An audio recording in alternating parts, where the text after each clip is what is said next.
साथियों, रात के 10 बजे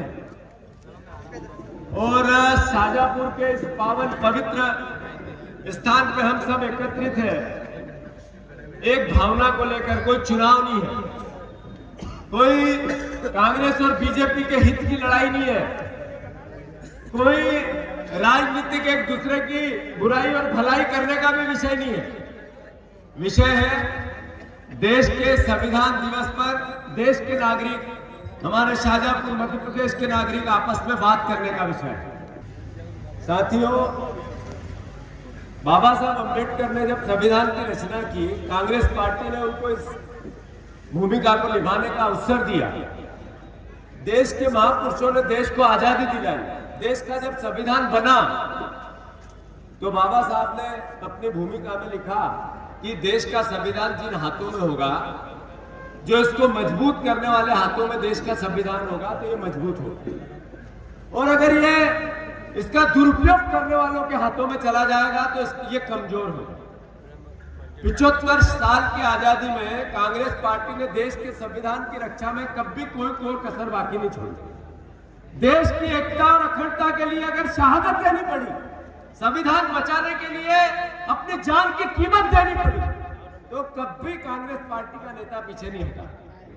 साथियों, 4000 किलोमीटर राहुल गांधी जी पैदल चले और देश के संविधान को हाथ में लिया, और उन्होंने इस देश में प्रेम की, प्यार की, मोहब्बत, भाईचारे, इंसानियत की बात। इस संविधान में भगवान राम का चित्र है, भगवान राम का चित्र, मर्यादा पुरुषोत्तम राम का चित्र। मर्यादा पुरुषोत्तम राम ने देश और दुनिया एक ही पाठ पढ़ाया, प्रेम का, मर्यादा का। भारतीय जनता पार्टी उसमें भी नफरत ढूंढती। जैसा बाबा साहब अम्बेडकर ने कहा कि जिन हाथों में जाएगा, मोदी जी के हाथों में आया, तो जो ये मीडिया है लोकतंत्र का चौथा स्तंभ, इसको नाम मिला गोदी मीडिया, मोदी मीडिया। ये नरेंद्र मोदी जी के हाथों में आया तो चुनाव आयोग को नाम मिला सरकारी तोता। ये नरेंद्र मोदी जी के हाथों में गया तो कोर्ट के फैसले प्रभावित होने लगे। ये नरेंद्र मोदी जी के हाथों में गया तो इस देश, दुनिया में पहला देश बना जिसमें 600 विधायक और सांसद 10 साल में बेचे और खरीदे गए। ये नरेंद्र मोदी जी के हाथों में गया तो ईडी और सीबीआई का काम सिर्फ विपक्ष को घेरने और गिरफ्तार करने में लग गया।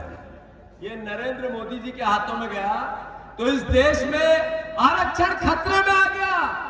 इस देश में नरेंद्र मोदी जी के हाथों में गया तो देश का प्रधानमंत्री मंच से कहता है, कटोगे तो बटोगे, बटोगे तो कटोगे। ये देश के प्रधानमंत्री की भाषा होगी। देश में ऐसा प्रारूप बनाया संविधान में कि देश की एकता और अखंडता के लिए हर नागरिक वचनबद्ध है, पर हमारे ये अधिकारी जितनी यातनाएं देते हैं उतने भारतीय जनता पार्टी में इनके नंबर बढ़ते हैं। जो टीआई अगर कांग्रेस के कार्यकर्ता को अंदर कर दे तो भीमावत जी कहते हैं, हाँ टीआई साहब अच्छा काम किया आपने, सही है कि गलत?